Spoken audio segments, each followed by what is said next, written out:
Now we are going to the topic of GST, goods and service tax.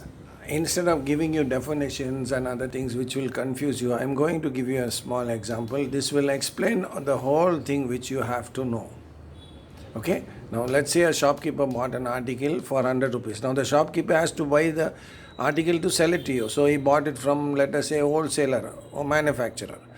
He sold it to the customer at 120 rupees. Now what are the different GSTs there? Now input GST is the GST paid by the shopkeeper. So he bought for 100 rupees. So he would have paid 10 rupees as the input GST to the wholesaler, or he would have paid to manufacturer. Now when the customer pays 120 rupees, he has to pay GST also. That is called as output GST. So the customer will be charged 12 rupees for 10% GST, as this is called as the output GST. So the customer will pay this 120 plus the 12 as the selling price of the article. Now the shopkeeper has to pay some tax to the government, the GST.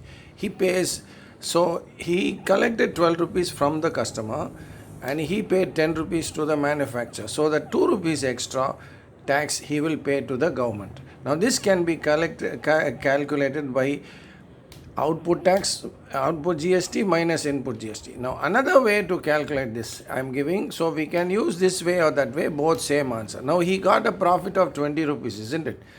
So he is paying the government from the profit. So 10 by 100 into 22 rupees. So both times you get the same answer.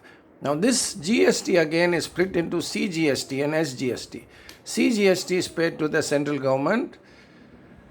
SGST is paid to the state government. So what I gave is the basics. If you know this, you can do the sums according to that.